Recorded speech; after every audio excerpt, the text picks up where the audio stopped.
Okay, so we're first going to look at the elements of design. These are a little more straightforward and easier to understand. So we have line, shape, color, value, texture, space, and form. So I would go ahead and write down line, and we will go over and kind of look at some images. You can write down some notes and even draw yourself some pictures if you want to. But a line is pretty simple. A line is longer than it is wide, okay? And think about all the different ways that you can create lines. You can make curvy, zigzag, thick, thin. The lines can be vertical. They can be up and down. They can be horizontal, okay? You can have them be diagonal.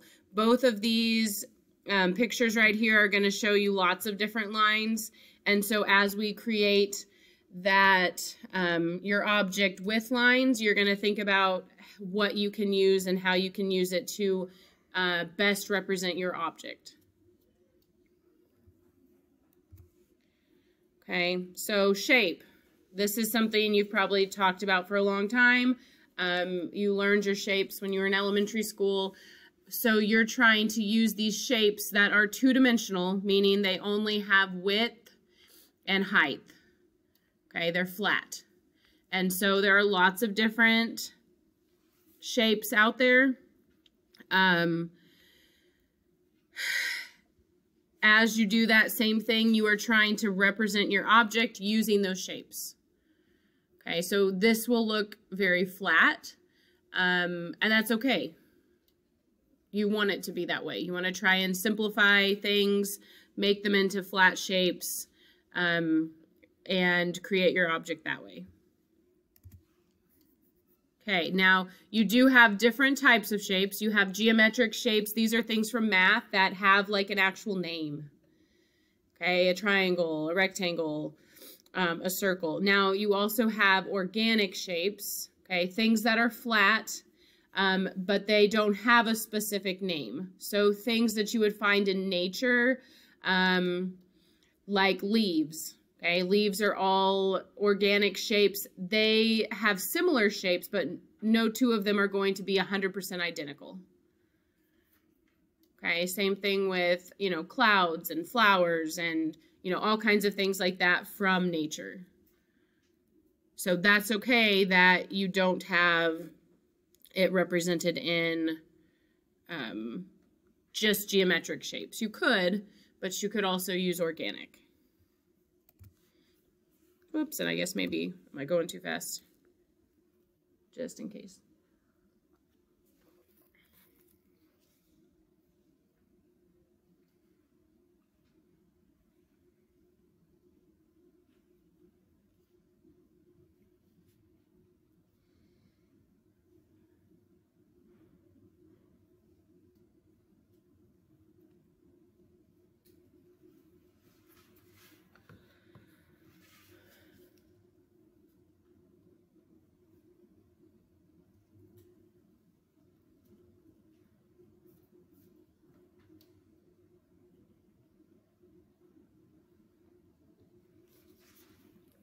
Okay.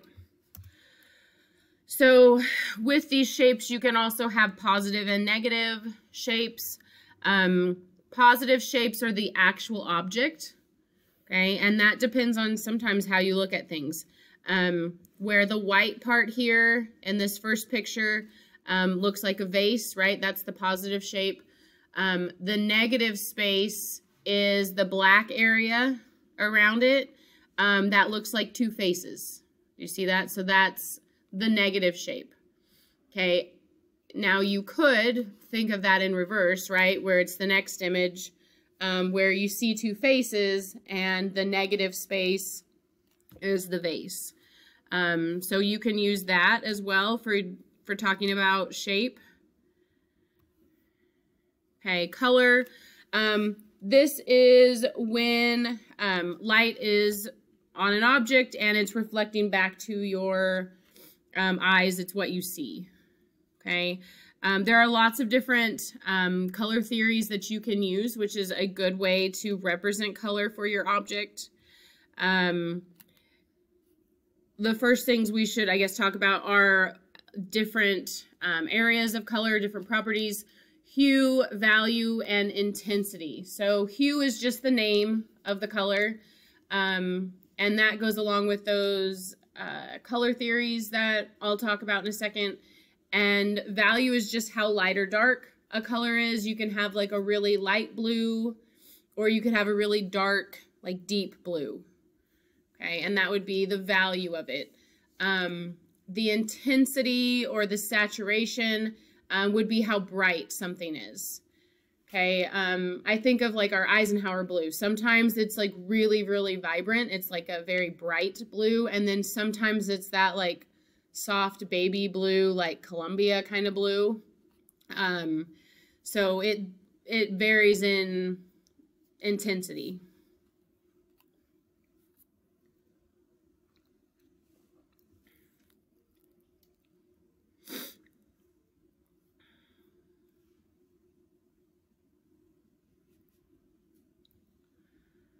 Okay, so some color theories, at least with mine, I did just a pretty simple one with complementary colors.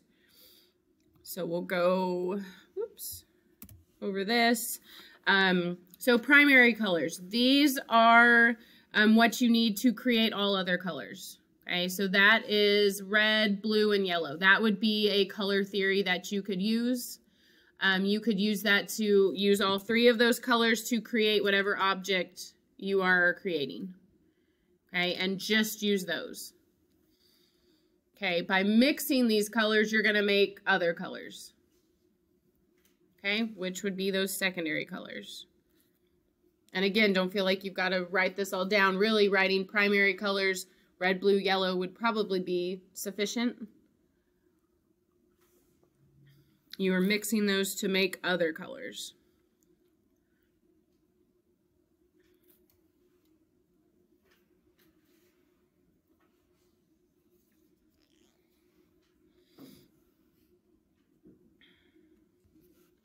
Okay, so you have secondary colors. Okay, if you're looking at the color wheel, you're thinking about combining those primary ones. So yellow and blue is going to make green. Yellow and orange is going to make, yellow and red is going to make orange. And then red and blue is going to make purple or violet. Okay, so those are secondary. You have even more colors that you can create within those. And we'll look at those in a second.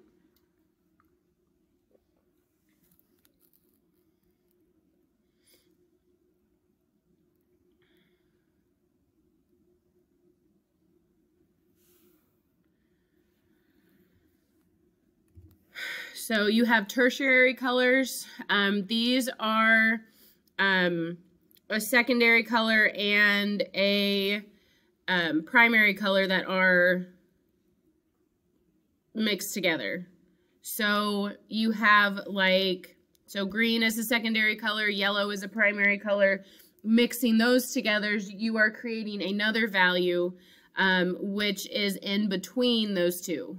Okay, so you have that like light green, a light blue, a like blue purple, or blue violet. Typically, you're saying the primary color first, like you're thinking in like a hierarchy. So it would be, you know, red violet, red orange, yellow orange, those kinds of things. But typically the primary colors outrank the other colors and how you describe them.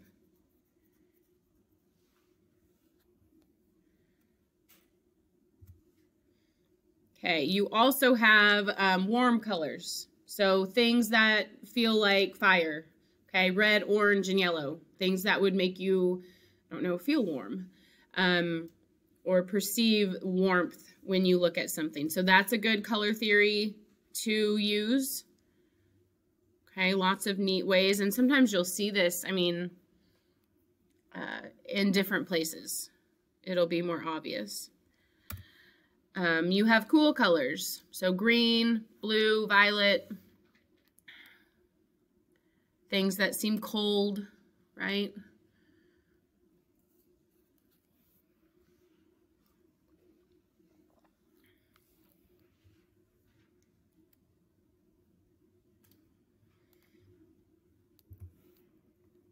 Okay, so texture, our next element of design. For what we are doing, we have some options. Texture, at least in a two-dimensional form, is something that is perceived, right? Meaning it looks like it has texture to it. It looks like it feels like wood, or like it's bumpy, or it's really, really smooth. Okay, it looks a certain way, and that is a perceived texture. Where if you actually felt it, no matter what you had on that paper, it would all feel the same, right? Whereas you have like three-dimensional texture, okay, that is something that you can feel. It's going to have height to it. Some people will draw their texture in. Some people, I have like some fabric and some paper that you can pull from a bin that I have that you could add to your book, okay, or add to your object. So I will show you, I have an example on mine of how I did that. Okay, but think about what kind of texture you would have for your object. And I kind of talked about this. Tactile, you're actually able to feel it. Visual is just an illusion, right? It's perceived. You think, and it looks like it's there, but if you actually felt it, it's not there. Which is really cool when it's super realistic too. Okay, you'll see some drawings that practically look real.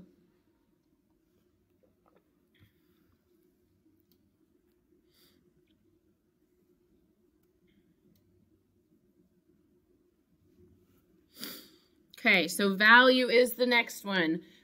When we do this one for value, we are thinking lights and darks. We are thinking like our lightest would be pure white. Our darkest would be that pure like black. So you have like values from 0 or 1 to 10 of those, and including all of those values.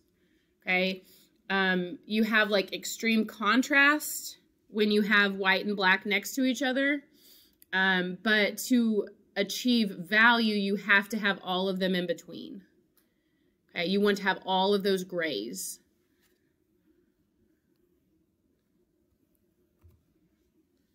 Okay, and this low-key value is showing all of these dark areas where, oh, I thought it was going to show the other. You can have the opposite of where it's showing like very, very light spaces too. Okay, space. So this is, just like we had talked about before, an illusion in two-dimensional work because it doesn't actually exist, right? It's flat. Everything 2D is flat. So this is showing that there is space. So it's showing that there is room behind it or in front of it. And you can do that lots of different ways. You can see like with these trees that one object that is further behind that shows space is smaller, right? And it's higher up. Okay, so that is going to give me the illusion that there is space. Okay, that's a really like simple way to demonstrate that space. Okay, the lines in here too, like these angles, the horizon, all of those things, like this angle right here is helping to show that there is space back there. So like on mine, I drew like these lines for a table, like thinking of like a wooden table, and I drew the lines of that, which I can show you. Okay, so you can overlap things. Perspective with the lines that converge at one point is a good thing to show space. And then that vertical placement where I said that smaller one was